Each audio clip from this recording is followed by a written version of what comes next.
The harsh Georgian winter is cold. The Bald Move's lineup is hot. The Americans, Justified, Better Call Saul, The Walking Dead, and Downton Abbey featuring Tom and Kelly. Lava Hot podcast pouring into your ear holes like molten tungsten. Podcast so insanely hot, they'll melt your face off. Oh, God. Aaron's stuck in announcer mode again. Please help me. I can't stop. That sounds really painful. My heart is a cherry bomb, and my vocal cords are being shredded like so much frosted wheat. I'll go get the Xanax and alpaca tranquilizers. Visit baldmove.com and click on podcast for a complete lineup.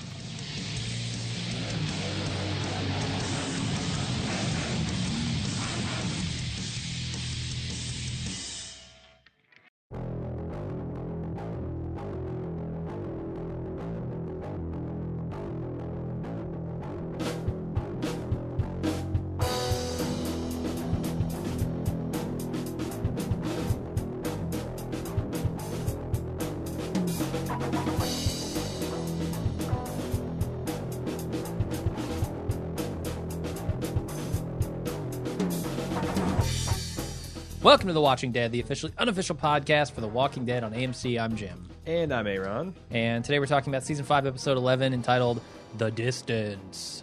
Go in the distance, baby. They did. The Walking Dead. Let's just come up with a cheesy 80s theme song on the shot. All right. Go in the distance. Some acapella. Should I give you a beat?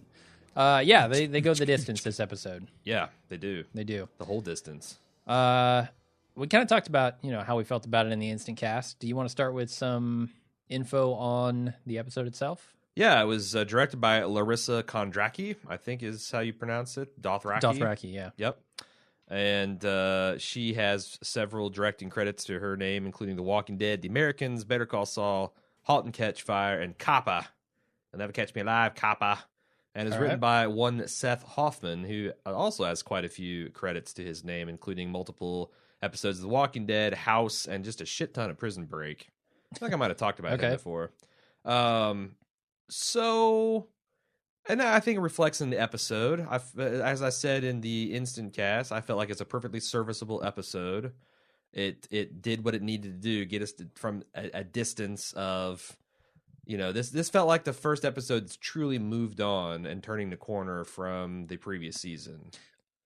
I felt like this episode was a lot like Rick in the last episode, trying to take off in the truck in the woods. Okay. Spun its tires for quite a while. Okay.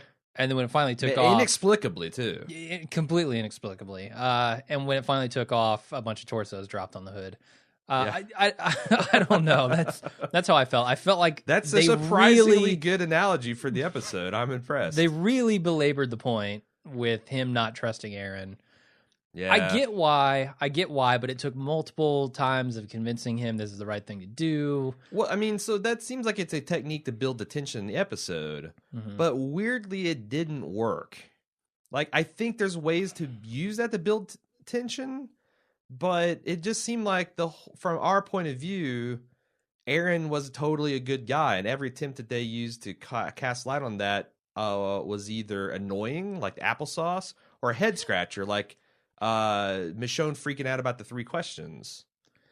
Yeah, I didn't really get that either. Well, I mean, it didn't pay off because just when they're like, oh, God, I don't know if that's a good answer or not, they plow into a whole bunch of walkers, and then he proves himself in the ensuing firefight. Sure. So, I mean, it wasn't bad. It just, I felt like it could have done without some of these parts. Sure. And there were moments in the episode that were really good. Yeah.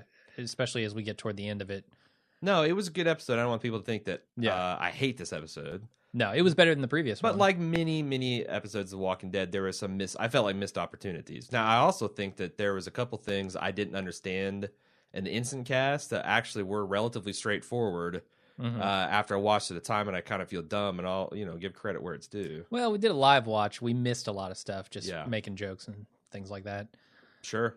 So, anyway, let's get into the recap, yeah? Do we want to talk about No. Okay. No, I don't care. Go for it. Just wanted to thank everybody for all the support on Club Bald Move. We talked about it a lot last week, and I want to belabor all that points. On our forums at forums.baldmove.com, we have a thread going on about it's called QA for Club Bald Move. So if you got any questions or comments, you can put them there. You know, we're adding new features all the time. Jim just got this nifty little schedule thing, so by the time you read this on the sidebar, you should see like up to. I'm having an elaborate series of heart attacks. I can I'm tell. sorry. Yeah, I don't know what's going on. I got words trying to come out of my mouth. I got belches trying to come out of my gut. I just fed you a big spoonful of applesauce. To be fair, it's so... true. I'm a little gassy. Yeah, I'm on the brat. He's on me on the brat diet, and it's just a disaster in the studio. I'm brewing brat. But yeah, it's got roughly the upcoming week scheduled, and we're going to keep that going. Knock on the studio wood, so you guys can see when the live content's going, and it's all going to be accessible from the front page, like stuff. Yep. That's the cool thing about the live content is even though it's not live, it can still be live to you because it's not like we edit that shit. In fact, it's impossible. You can't edit a YouTube video once it publishes. Sure, you'd have to. Well, you can. But... No, you got to delete it and post a new one. There's no way to replace the video. That's what people are screaming right now. Okay, you can't replace the video, but once it's published, you can chop pieces off of it. Oh, YouTube has an editor. That's true. Well, don't tell people that. I didn't know that. No one else had to either. God damn you, Jim. All right. So anyway, if you'd like to find out more about that, you can go to club.baldmove.com. Great way to support us and get a lot of cool features. But let's move on. Okay, let's start the recap. The group's packing up. I don't know where they're going without Maggie and Sasha, but when they return with Aaron, he dumps a whole bunch of info on them, his story and a bunch of photos, and says, hey, I'm here to help you guys. I'm a good guy. He wants them to come back to his compound, and Rick says no and knocks him the fuck out. Right. You have the nerve to bring us black and white photography. Knocks him out. When did cold rolled steel become like this cultural phenomenon? I first heard the term in last year's Game of Thrones in description of a mighty gate. And then I saw it on like a Toyota commercial about a truck frame. And in the last 3 weeks, I've heard it mentioned on Banshee, Justified, and now The Walking Dead. Like, is Hollywood that's insular? It's like, oh, that sounds badass. Cold rolled pretzels. We got to get that in. Anytime we want something sturdy, something's going to stand up to a frost giant. It's got to be cold rolled. Don't accept any substitutes. Roll it with heat. You're doing it wrong. Yeah. I don't know. I don't know what the benefits of cold rolling are. I don't either. I assume it doesn't weaken the structure of the material by heating it up. Yeah. Potentially, but I don't really know. I don't know why people continue to use that. Like as of now, I will only eat cold rolled steel cut oats. Sure. For oatmeal. Sure. Nothing and it's got to be Youngstown steel too. Youngstown steel. There's no other except no substitutes. Alexandria steel. Rick socking this guy. Justified? It's just another case of police brutality. He doesn't say anything that warrants getting knocked out. But at the same time, I understand why Rick does it. It's just like, shut up, dude. I've heard this so many times. I've heard this from the governor. I've heard this from Gareth. Honestly, this is kind of a new pitch. This is like, the photos, and he's got like a little show and tell. I mean, it's an elaborate. This is not the governor. This is not Gareth, I don't think. Yeah, but it could almost be even more insidious, right? Like, we've been watching you. True. And we've got photos of your family. And true. And we know all this weird shit. And we're listening to you later on.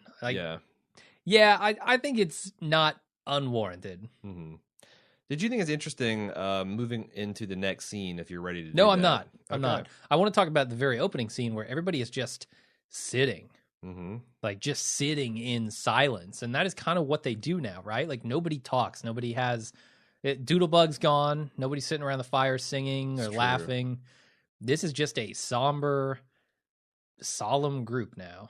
Yeah, like Tyrese and Bob are gum flappers. Always wanted to talk about people being happy and in better places and the types of people we want to be. All those guys are gone. It's now all the the grim motherfuckers. And it ties into what what's his face was saying about how those people just don't survive. Yeah, no, world. I mean that's the something we've been asking The Walking Dead to like survivors going forward should be hard asses. That's the unintended consequences. You just got a group of hard asses sitting around glaring at each other. Not the most entertaining of companions. Definitely. Okay, let's ignore the fact that Judith is not screaming her head off for being hungry.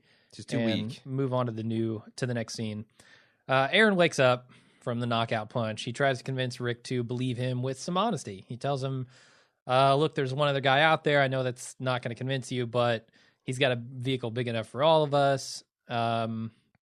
Rick still doesn't trust him, but the rest of the group kind of convinces him to at least investigate it. And he sends out a group of badasses. Yeah. It seems like he sends out everyone, honestly. Like, well, I know he doesn't send out like Tara. He kept Daryl in reserve. That's like that's true. That's true. That's pretty. He's worth 3 of the other guys. You're right. I mean, maybe not Michonne. He's worth 3 Glens. Michonne's roughly equivalent to a Daryl. Yeah.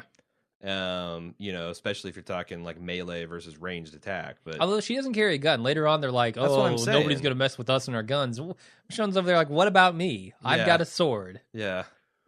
I have no gun. So yeah, she needs a gun. Maybe she does. I can't remember if she keeps one tucked in her waist or not. She did not have one on her in that scene. That's standard Dungeons and Dragons party. You got your ranged. It's true. You got to have your Who's melee the attackers. wizard? Glenn. Glenn's definitely the wizard. Okay. So a couple things. I thought it was interesting the makeup of the group here is Michonne and Maggie and is broadly pro believing Aaron. Uh-huh. Sasha seemed to be kind of on the fence. You're right. Even though she was one of the ones that discovered him. Glenn, surprisingly, I thought was fairly anti Aaron. Carol is anti Aaron. Rick obviously is anti Aaron. Mm-hmm. Daryl seemed to be kind of more of a line with Sasha, and I didn't get a good read on anybody else. Yeah, I think Daryl is mostly going to do what Rick says. Mm-hmm. He'll every once in a while back up somebody else's plan if he thinks it's better, like Tyrese last season. I like how Father Gabriel just kept his fucking mouth shut through this whole exchange. Like, he got told. Yeah.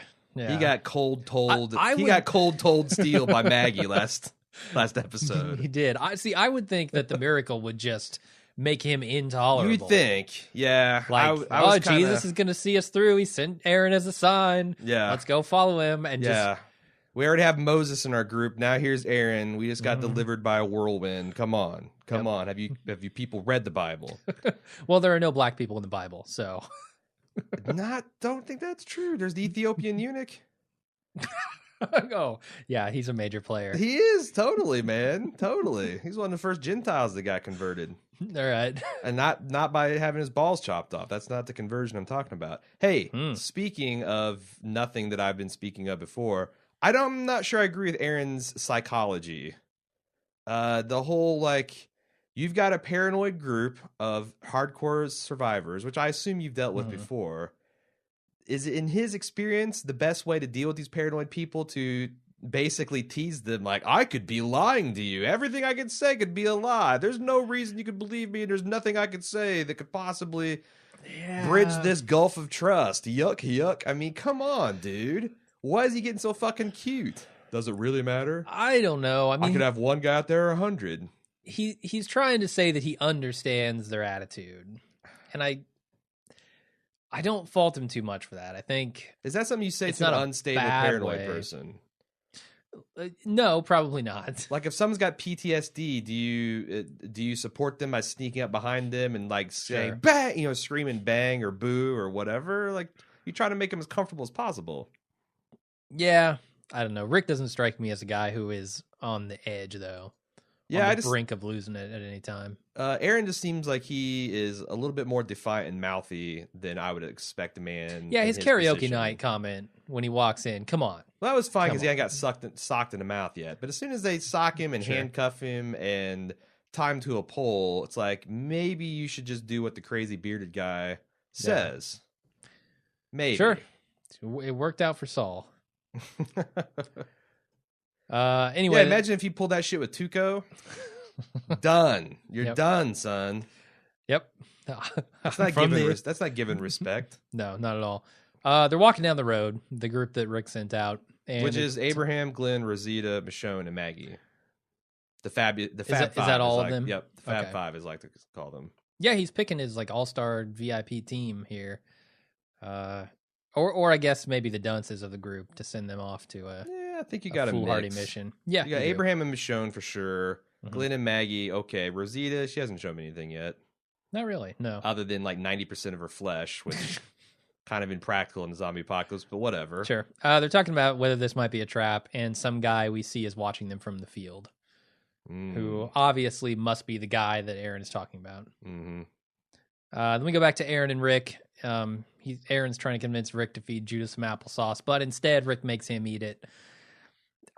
This scene, man, it's ridiculous. This scene is just ridiculous. And honestly, his incredulity at Rick's suspicion is the most suspicious thing. Yes. Like when you bring a food and someone says you need to taste it first, that's just 101. That's standard operating procedure. I mean, yeah. It's not. And then to try to talk yourself out of having to taste the applesauce. Okay, I get it. You're scarred by the mention of applesauce. But do you realize the situation you're in? You need to eat that applesauce. I don't care how much it burns your soul. I just don't get the backstory of a mother forcing you to eat onions, salmon cakes, and applesauce to be manly. Yeah. Well, yeah, are those foods intrinsically manly, or is the act of eating things you don't like manly? I don't subscribe to either of those notions of masculinity. What the fuck, Aaron's mom? I think she's thinking, man, this kid is growing up to be a monster. Everything he likes must be bad, so let's make him do the opposite. Right. Like that's what's in her head. Like I knew a person that their older brother played this prank where every time they give him a glass of milk, they mix ketchup into it. Oh.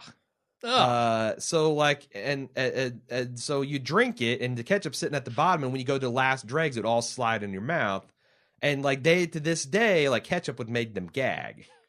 However, in this situation, I'm sure if I asked that person to eat with a gun to their head to eat ketchup, they would fucking eat the ketchup. They'd probably eat it happily. You can't get more childhood traumatic than that, man. Sure. This scene is ridiculous. And just like this is where I start to feel like, okay, this is going on too long. Mm-hmm. Like this, we get it. You don't trust the guy. But why is the guy acting so weird and shifty? Like, that's a hard explanation to buy. Sure. So, do you think it contributes later when he goes in and he sees, oh, okay, in fact, his story is probably true, given that he's in there with his lover or whatever he is. Maybe that like he connects the dots and says, okay, he was telling me the truth on that. About what? Maybe he's telling the truth about what? About his traumatic past, to make him more manly, all that stuff. And then he softens on the idea of going to his camp. No, I don't think it has anything to do with the applesauce flashback, because okay. Like, I don't know. I do. I still feel like you eat the damn applesauce. Like, oh no, you're totally right. But you don't even go into the explanation of why you don't like it. It's you just do it. But then again, I guess I don't have a food trauma. Until Rick didn't realize that when he fed him this manly applesauce, he's going to bust out of the ropes it's like Popeye. Sure. Yeah, this was his spinach. Sure. Applesauce the game in. It's like sure. Steroids. Yep. And amphetamines all combined. PCP. All right. So they find an RV. They kill a couple of walkers, and they find Abraham's favorite food in the RV. SpaghettiOs, Beanie Weenie edition. Yeah, Sketty Rings. It's it's Gorbelly. It's the same company that was on the truck last season where Tara was staying. It's the Chef Boyardee knockoff. I'm sure she'll be happy to find those as well. Or maybe not. She probably got her 2 fill. years. Like, yeah.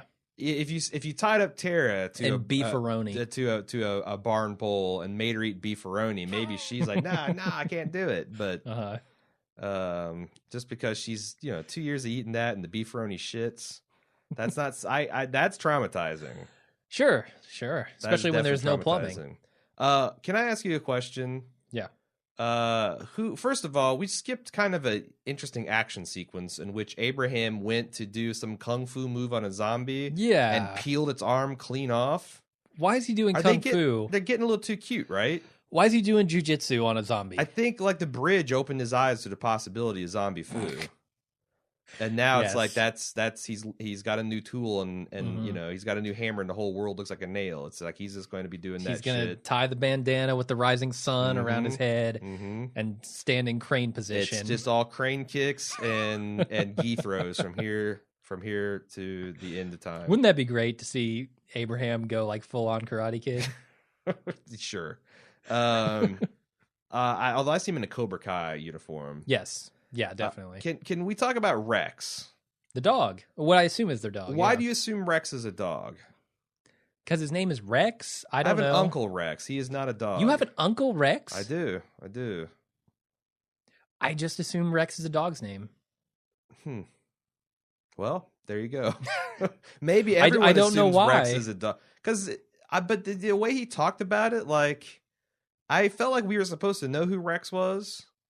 Because of the world building, it's kind of ambiguous. Because, I could see that. But, like, he's like, I don't know. The way...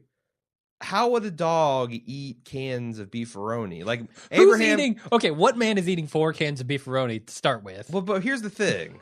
Abraham's acting in like an accusatory, like that asshole Rex was going through that beefaroni because he knew if he didn't, I'd get to it.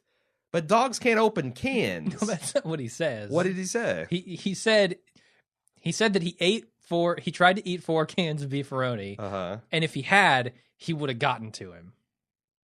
What does that mean? Like, not he needs to eat it before he gets to it, but if he eats it, I'm going to punish him in some way. But he's a dog. How is he opening cans of beefaroni? That's my whole question. Like, maybe if Abraham's opening him and feeding the dog beefaroni, then shame on Abraham. It's not the dog's fault. So it's like, I feel like the Rex is a dude. They had a beefaroni competition. I think it's a dog. I think the listeners should weigh in on this one. The Rex controversy? Human or dog? Biggest plot hole in The Walking Dead, honestly. So if you can't even tell if a character's a canine or human, what are we doing? Sure. All right, the group finally... Whoa. RV. Let's talk about the RV a little, yeah? A couple things, yeah. It's like, slow down here, Speedy. First of all, I want to say that this is exactly the same RV as Dale's. I don't know. I did a visual comparison to a couple episodes in season 2, and it looks very similar. Okay. I don't know if it's the identical RV, but it wouldn't surprise me if it's the same model. Secondly, the conversation they had with Rosita where he says, "Did you think I was going to hurt you back there with Eugene?" Mm-hmm. She says, "No." I don't feel like she's being honest because I remember watching that scene and she was putting a brave face on it, but I think everyone was afraid of that happening. Yeah, I think everyone in that group was afraid that Abraham had just lost it and was going to go psycho. I mean, he did on one person. So is Abraham delusional about his own capacity for violence? Are the writers forgetful of what actually is happening? Are we supposed to take this as Rosita being conciliatory? It is certainly a possibility that the writers just forgot what happened a few episodes ago, because I think they did that in another we'll talk about that. place this episode. But I think it's a little bit of kind of both. Like Rosita is kind of now in this moment forgetting how scared she was when that happened, and also like maybe saying, I don't want to kind of bring this conversation up. Yeah, which makes me, that's the thing that I think is fucked up. Like, she is afraid of him, and she's afraid that if she talks about being afraid, he'll go flying off the handle. That's kind of the vibe I got. A little bit, and I think it's kind of the writer's fault, but I kind of see, after that episode, I see Abraham as a kind of rageaholic. That he gets to a point where he doesn't really have control over his actions. He gets so angry and so frustrated or whatever. So I kind of see him as a potential abuser. I'm on edge with this guy. Yeah, I'm with you. And I don't think that's what they intended because the tone here is very jokey. The tone of Abraham seems to be one of a guy who cares pretty deeply about his group. I mean, that's what dudes smacking water out of Eugene's hand. No, dudes that hit women in between the incidences of hitting women, that's how they act. Okay. I mean, that's how that psychology works. It's I don't know. It's very dark. I find this a very dark depiction of this couple. But you don't think it's something that they're doing on purpose? It's more of just I don't know. Mistaken. The show impresses me enough that I could see them going for some angle that's going to pay off later. But on the other hand, they also let me down. So sure, I don't know. Not that I would be let down if Rosita never gets punched by Abraham. I'm hoping for that possibility. Just for all the Aaron hates babies people out there. Do you think who takes the better punch? Who takes the punch better, God. Eugene or Rosita? It's Rosita, right? Eugene did not take the punch well. So I feel like Eugene's head's like Homer Simpson. It's just a solid block of baloney. and So that that's a he was devastating playing punch. possum to keep Abraham from beating him more. Giving him a lot of credit. And he stayed out there in the tarmac until he was positive that Abraham had gotten his rage boner gone, and then he started, because he's fine. Yeah. He's fine. He's not a person with like a stage 3 concussion. Although he hasn't said much. I mean, he might just be trying to sort things out. It might just be a hazy fog Okay. going on in Eugene's head right now. Just I'll just like from his POV, it's just all Yeah. and halos and auras and Yep. okay, I can buy that. All right. The group finally convinces Rick to take them to Aaron's compound after they come back with the RV. What'd you think of Rick's? This is our food. What do you think? Like steak? It was a little weird that he says it twice. It's like, weak, right? Weak sauce. I don't know what you mean. Like weak? Is it weak writing? Is it a weak move on the character's part? Yes. Like yes. Like this is our food. It just seems like if it's your food, why the big announcement to the one person? Yeah. I don't know what purpose that served.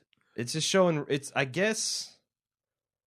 I feel like the show wanted to get the idea that Rick is going way over the top, being a dick and distrustful of this guy. But to me, it came across as kind of pointless and unnecessary. Yeah. Like, I was all for Rick being suspicious of this guy, but it feels like some of the stuff he did was just beside the point. Like, for example, this food claiming, you know, if this guy's not on the up and up and he's given, like, what circumstances this become important later on? Like, you know, at what point does he, like let's say that everything is cool. They get to Alexander and everything's cool and there's kids playing and it's a utopia. Is Rick going to still keep this food is ours line? This Probably. RV's line? Yep. And he's But gonna on the eat other their hand, food. if this was an ambush, like Terminus style, I can't imagine him being in the, you know, boxcar A, be like, hey, that food, I demand the return of our food. Like, that's what I mean. It's weak. It's just stupid. Yeah, there's no reason to proclaim that it's his food. Yeah. Unless 2 episodes from now, Abraham proclaims that the spaghetti rings are his. I don't know. That might happen. Anyway, yeah. There's some interesting stuff in here. First of all, let me finish up this scene here. Rick decides they're going to take a different route to the compound because Aaron says, you know, let's take the 16. He says, we're going to take the 23.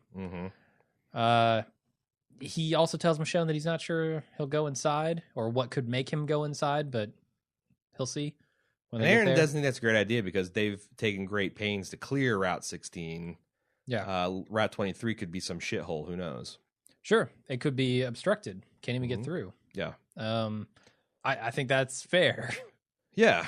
No, a lot of people, I said some feedback, and now that you said that, I'll go ahead and talk about it now. Okay. Some people are like, how can they guarantee there's no zombies in the road? I didn't take it as that kind of clearing. No. It's like the random car piles up that always diverts and slows the group down. Yeah. Having that be clear on a major thoroughfare would be pretty handy. Oh, yeah. And once you do it, you don't have to ever do it again. And then I don't think it's hard to believe that you could patrol a section of highway for zombies and keep it relatively clear. Sure. Like they had some exclusion zone around Woodbury. I think that if you had a dedicated, that kind of, if that's true, that kind of gives us an idea of what kind of power. I think we're supposed to get the kind of power that Alexander is able to project, that they have skirmishers and scouts 50, 60 plus miles well equipped to watch strangers. Like that's how safe this fucking place is. Supposedly. Draw a circle 60 miles around it, and you're not going to be able to approach it without detection. That's pretty impressive. Yeah, if that's in fact true. I guess we don't really know. It could that just be yet. convenient to the plot. Sure. But that's how I'm taking it. Okay. I don't know what else I want to say about this. I don't know. The scene where he's talking with Michonne is pretty good. I mean, he's mentioning Woodbury and Terminus and how, you know, you go up there, you hear nothing, and then Yeah. you find out later, oh my God, this is a horrible place Kind to of be. unspeakable horrors. That's Yeah. a solid point, because you don't, unless you were there on Butcher Day at Terminus and knew where to look, you would not see any of that stuff. And this, I think you would have to agree. If you deny this, I'm going to make you eat applesauce. This has got to be the tie-in to the sound of children at the end of this. What does he hear when he goes up to the gates? Well, he hears children. That is his sign telling him this is a safe place. Although, what are they saying? Psychopaths can have children too? they're saying that Michonne heard nothing at these horrible places. I guess that's probably true. Psychopaths can't have children. I mean, they could, but the children are not going to be laughing and playing and having a good time. Yeah, they're going to be in the closet chained Like that's up as a walker. That's some what's that? The Wicker Man shit. Like you have to have like a whole countrywide cult of death celebration on an island. Yeah. I mean, that's the kind of stuff that just only happens in weird alternate fiction universes. Sure. Which, of course, Walking Dead is one, so I don't even know what point I'm trying to make. So they take off. So this was the second time that the group convinced him, right? Mm-hmm. Like first time they convinced him to send a scouting party out to find the Which other is fine, guy. Sure. Fine. Second time they convinced him to go there. This is not the last time they try to convince him in this episode. I don't have a problem with that though. Like, the rule of threes. No, just the fact that this is a hard sell for him. It is. I mean, he's coming right off of Woodbury. But he's sold. Right here, he's sold to at least go to the gates and check it out. To go to the gates and check it out. But he reserves the right. Like, I thought is realistic. It's like, I don't really know what they could say or I could see or hear from the outside to convince me to take my family in there. That seems a reasonable proposition. Fine. But they're going. You're here the group that you're right. We have to take the risk. Yeah. So they head over there. During the drive, they discover Aaron's license plate collection, which apparently he has Alaska and Hawaii already. No, he's working on it. I don't think he had the 50 states. He has 49 of them. What? The last one he needed was the one that Aaron gives to. Oh, fuck. No. They say that. Nuh-uh. They say that. Yes. They did not. Yes, they do. They said 49. That was the last one. He has all of them. That was the last one they needed. First of all, there wasn't 49 fucking license plates in that glove compartment. Fuck off. You're right. Number one. Number two, he got a Hawaii license plate. Yes. For real. Yep. Really? Hey, man. On the East fucking coast. Mm-hmm. I didn't write the episode. Maybe Port of Los Angeles has a couple of those things rattling around. Maybe. Yeah. Maybe. They seriously said 49 states. They did. It's the last one. It's the last one he needed. Yeah. Wow. I believe you, but that is incredible. All right. Wow. And they also find his picture stash. Speaking of since we're in the middle of tearing this episode a new one, I'm gonna keep the good times going. All right. After the 3 questions, yes. Rick apparently just realizes he was sitting on an enormous fucking dish mic. Whoa, what's this? Yeah, it's like it's like what has this been rattling around in my feet for the last 3 hours? And he pulls it out like Jacques Hughes. What the hell? I'm also not sure why Glenn is so disturbed by that. He's been following them for months, potentially. Yeah. And just reveal that information. The fact that he was listening to them, who cares? Yeah. No, I mean, yeah, I just didn't get it, man. Again, there's all these attempts to try to cast aspersions on Aaron, but nothing seemed consistent or particularly well thought out. Like Michonne, where are the people in the photographs? That's all. Okay, great. Now you got to answer 3 questions. That's an interesting question. Like, how do you take photographs of a town without having any people in them? Right. That's tough. That was good, but then she launched into the 3 questions, which... She gets interrupted. But I felt like he kind of bombed them. Again, he was weirdly like, why are you asking me this question? I thought we were friends. See, I didn't think so. I thought his answers were totally plausible and straightforward. I think you're right, but the way he did it, the whole like, why are you asking me? Or what? Like, the whole say what one more goddamn time is, what's no language I've ever heard of. Mm-hmm. I don't know. They speak English and what? It's that and the dish mic and all that stuff is just a little crazy. How about Glenn just gunning it when he runs into a pack of walkers? Yeah. Like the blood covering his windshield. His windshield's destroyed and cracked. He can't see a goddamn thing and he is full throttle. I didn't have a problem with that. On a narrow road with a narrow tree-lined road. So this man just guns it with no visibility. So I guess you'd have to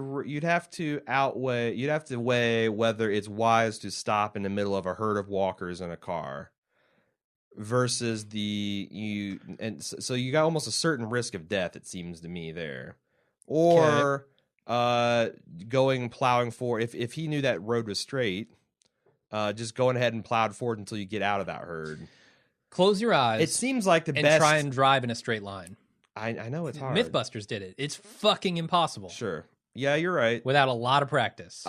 Although it seems like the smartest thing to do would just be to stop when you see the herd in your headlights. Well, I could buy that it'd be dark enough that maybe you don't see them. So, but in the zombie I don't know. apocalypse, when you're driving at night, do you cruise like 100 miles an hour just because you can? Or do you go like 20, 30 miles an hour? Because of That's a the good question. extreme risk of something like this happening and the consequences. That is a good question. Somebody emailed us in, but they said, like, why is it that everyone in the zombie apocalypse drives like maniacs at night? Mm-hmm. Like, maybe during the daytime and good visibility, you Autobahn it up. Yeah. But, even going normal highway speeds on these back roads in zombie infested woods seems ill-advised. Sure. But if they didn't do stupid stuff like this, you wouldn't have your set pieces. Yeah. I don't know. I'd probably take it at like a cool 40 at night and then just gun it during the day. Just run that thing to a red line. Yep. Why Find my baby the charger, equipment, Find a charger, set off the alarm, and driving down the road. Honking the horn. All right, so the RV completely disappears behind them. Sure. I don't know what happened to that thing. That thing handles like a Tron light cycle. It can just pew, pew, pew, and it's going 180 degrees other direction. Yep. G-forces be damned. Yeah, I don't know where the RV got off to in such a hurry. But they see a flare go up, and they head toward it through the woods and through the walkers. And it's a pretty spectacular scene as they go through the woods there. Yeah. I really liked it. And I like the fact that I was actually nervous here when Aaron started freaking out the flare. I was like, wow. What are we going, like, is this flare like bad news? Is there like some kind of flare gang that we don't know about? Turns out he's just like, oh God, he knows Eric's that's in trouble. his boyfriend, and he's freaking out. Like, it's totally understandable, but I think it's interesting that it works kind of both ways. Sure.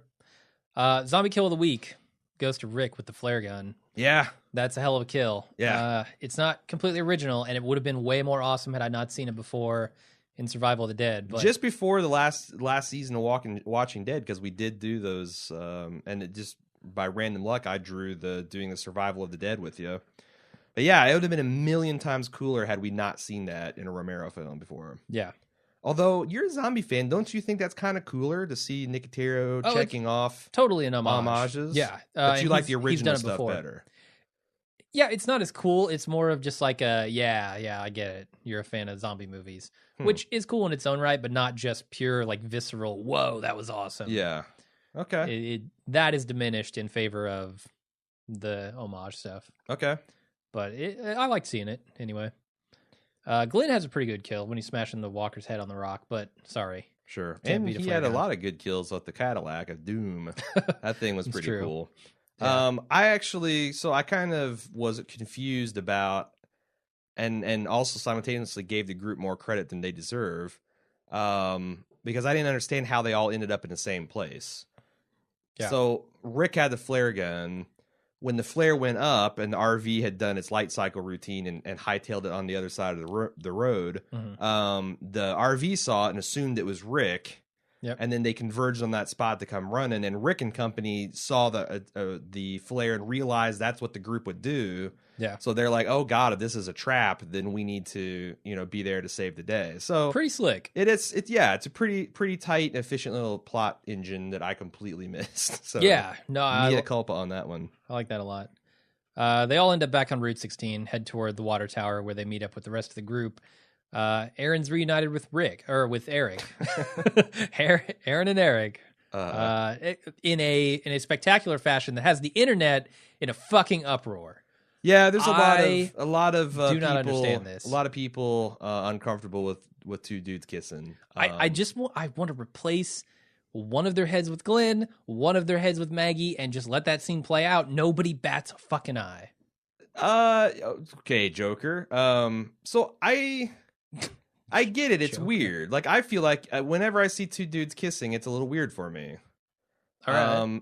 But if I saw a man riding a zebra down the street, it would be weird too. It's nothing wrong with it. It's just I'm not used to seeing it. Like, to this day, I can probably count on one hand the amount of times I've seen a dude kiss another dude. Sure. So I get it. Like, it can be weird and uncomfortable. What I don't understand is the reaction of like, oh my God, it's so unnecessary or blah, blah, blah. But yeah, to say it's gratuitous is silly. it's certainly not gratuitous. No.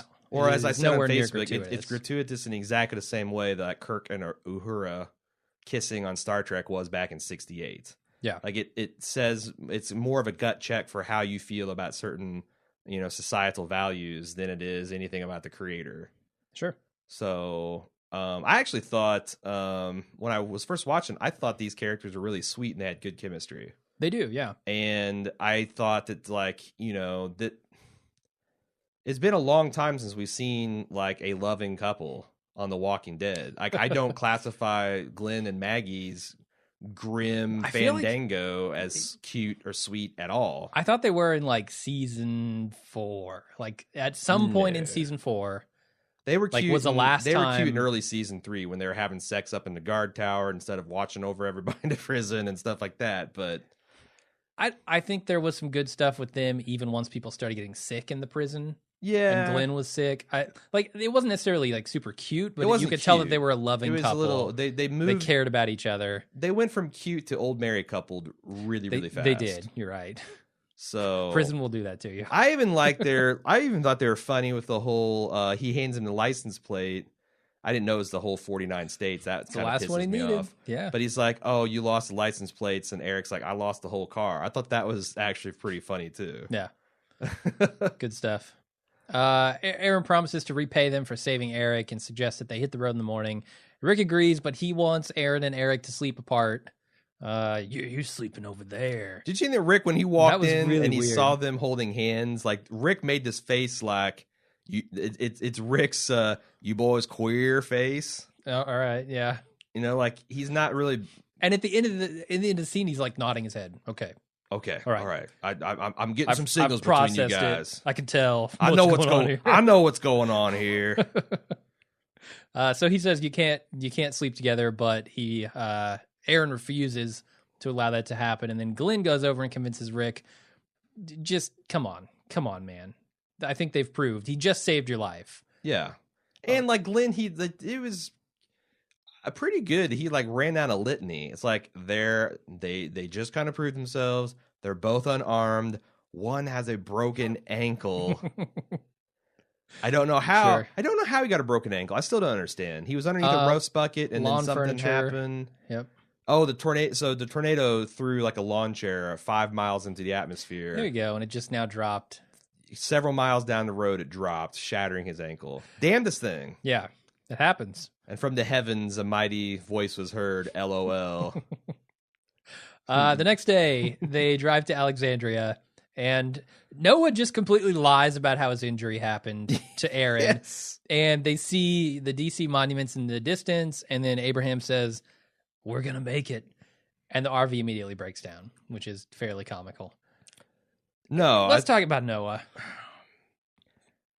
Noah is a liar. Sprained his ankle jumping down an elevator shaft into a pit of zombie remains. We know this for a fact. It happened on screen. We saw it happen on screen. He just now said that he retconned his injury into something he got during the initial downfall of civilization when his dad and him were in a car wreck. Is he lying? Is he lying, or are the writers just completely fucked? The context is Noah's coming in to offer Aaron water and Tylenol, which is the first kind of real olive branch. Well, I guess Glenn saying, "Hey, let him sleep with his boyfriend" was the first, but this is the second and only real olive branch has been offered by the group at large. I don't know why Noah would lie about something so minor. So that's a big what the fuck. The other what the fuck is Aaron really suggesting that he undertake elective surgery for a minor limp? Yes. In the zombie apocalypse? Absolutely he is. That is insane. At best, it's a gross I mean, like, maybe Slab Town was a little extreme, but it's gross use of resources. Is it possible that I am missing another injury that Noah has that happened before the ankle roll? But it's still... It's but he talks about it like it's his leg. Limp. Yeah. Did the writers forget why None he of had the this limp? makes sense. None of it. Did the writers forget why he had a limp in the off season and decided to make this thing? I think they did. I think every single one of them forgot. That's pretty bad, man. I don't honestly think that. I think he must be lying for some reason. That doesn't really make sense. You're right. In the I don't context know of why him he offering would. an olive branch Yes. to him. It's perplexing. I'm perplexed. I'm perplexed as well. Anything else on this one with the DC monuments? I really like Abraham's. The whole scene was funny. The whole low voltage sign. We can make it. We can make it. Breaking Dad, and then he's like, we might as well paint it red and put a ladder on it. That's my favorite line of the episode, easily. I love the fact that I got this concept of him like analogizing all of his failures to some failure in the past. Like, you know, when someone lies to him, it's like, might as well throw a mullet and denim jeans on this guy. Yeah, that's what he's going to say about Aaron if this turns out to be false. Like someone steals his foods, like, might as well call him Rex and throw a dog collar on him. Like, that's his go-to. He's always got some previous failure that he can point to. Yep. All right, let's move on. Yeah? Yeah. Michonne tells Rick that he has to let go of his anger and his distrust. Glenn passing on the wisdom of Dale, fixing the RV. Did you like that? I liked it a lot. Nice callback. Sure, it makes a lot of sense. I mean, Glenn definitely learned a thing or two about RVs. Yeah, when Jim died, he had to step up. Yeah, had to step up. You were concerned about the voltage and got an answer. I'm not sure if they're a certified RV mechanic, but okay, we'll wait for feedback on that. We got an answer in the feedback. So yeah, Michonne talks with Rick, tries to convince him to let go of all the shit he's built up. I think she meant to let go of his handgun. So he went and, you know, put it in a blender, laid it to rest in a blender. She says, while it might help keep him alive, it can turn on you. And I think that's true. You know, I mean, I think that kind of turned on Shane. Michonne went to dark places and then eventually came back. And I think that was a defining character point for her character. And I like to see that has had a big impact on her. Yes. I think the one thing they're doing is kind of keeping these experiences of the characters with them. Yeah. I think that is one of the strongest points of Walking Dead. Sure. Glenn fixes the RV. Rick goes off to stash a gun just in case. This is where the painted red line is. And then they roll up on the gates and they hear children playing. And Rick grabs up Judith and heads toward the gate. Great scene of that tight shot on Rick's eyes as you can see the gears turning and him processing what he believes. Mm-hmm. And Andrew Lincoln deserves a ton of credit for that scene. He is really, really good. The DP too. Like that was a lovely shot. And a couple things. No child seats in the zombie apocalypse. Nope. Like I understand there's no one to pull you over, but every third vehicle has got to have a fucking car seat. Half of minivans probably have 3. It's a good idea to put your goddamn kid in this car seat. Like, it's not like you never have car wrecks. I've seen like 7 car wrecks. They had one this episode. Yeah. Like, that could just end that baby. You throw him in a car seat. Like, did they not wear seatbelts? You would still wear seatbelts, right? Oh, yeah. Oh, yeah. It's more important than ever because a small injury could kill you. Do you think Rick puts too much faith in Judith's decision-making abilities? He's always asking her, like, well, what do you think, honey? Should we go with Abraham to Washington, D.C.? Should we you make think him we can eat trust this these people? Like, yeah. I feel like, maybe not take so much stock in an 18-year-old's opinion. 18-year-old? 18-month-old. Are we talking about Tara now? 18-month-old. All right, that's the end of the episode. I assume that Rick had a change of heart there at the end. I mean, he must have. He walks up to the gates. He strolls up to the gates.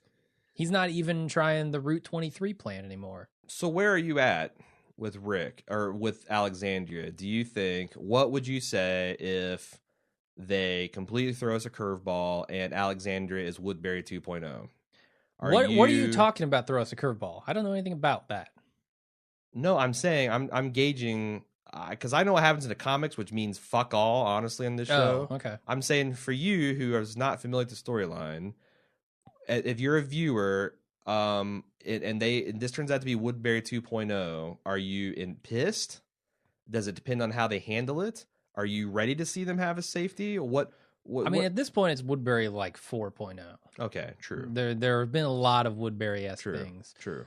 And Woodbury was Woodbury 1 and 2.0 Sure, itself. Sure. Yeah. So I would not be surprised if these two people were potentially the only people in there, and he was hallucinating the children playing.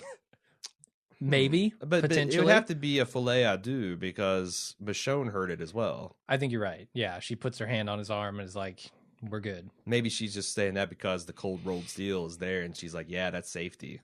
I don't need a gun. I don't know that gate. I don't know if that gate stands up to. That's a weak ass gate. Yeah, yeah. Like it's fine. People are not getting in through that gate, but Also, cars? that didn't look like steel plating. It looked like corrugated aluminum tin siding to me. It did not look. Maybe that was just the facing on the steel plate. Oh yeah, they have cladding aluminum to dress it up. Yeah, they put vinyl siding on it to make it look homey. Sure, they're working on brick. At this point, they just have a lot of spare time. It's we can hang corrugated steel on the outside. Well, they did a hell of a lot better than in however long they've had to fortify this place than they did at the prison in a year. So the survivalist in me is happy to see that. Even though they started out with a fucking prison. I think it's kind of interesting.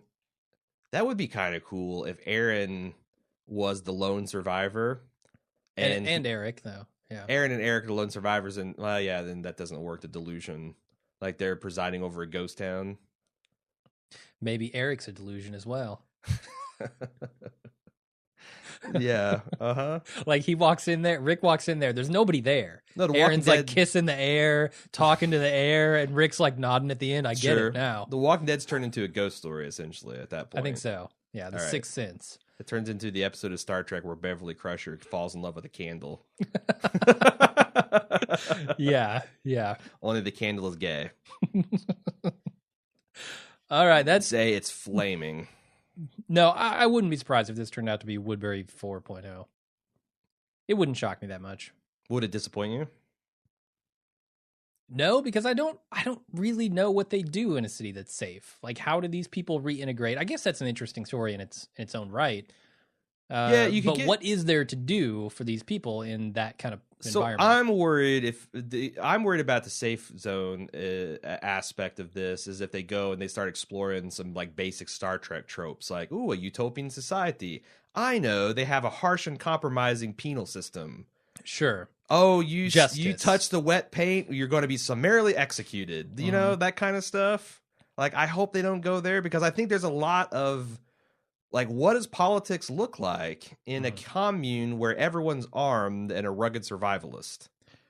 Like, it's a life or death situation at all times. All times, like you're not debating like affordable health care. You're not debating whether you should open up a pipeline from Alaska that no one really is ever going to see or hear about. You're talking about how to allocate vital resources for you and your family's survival with a bunch of other assholes that you didn't know until you got thrown in a situation. That, Rick, in the right hands, is insanely interesting to me. I fully expect Rick to go in and start saying, "This food is ours," and Daryl to come in and claim food. Claimed. Yeah. Yeah. Has anybody claimed this? Yes. No, claimed. What is claimed? What is he saying? Claimed. Yeah, he's just claiming everything. I don't know. We'll see. We'll see how it goes. Unfortunately, I know a little bit more about how this is going to go, which we'll talk about in the spoiler section. But that's it for the episode. Before we get to feedback, we got to pay some bills. A lot of great ways to support us at Bald Move. You can find them all at support.baldmove.com. But we're pretty excited about this Club Bald Move stuff.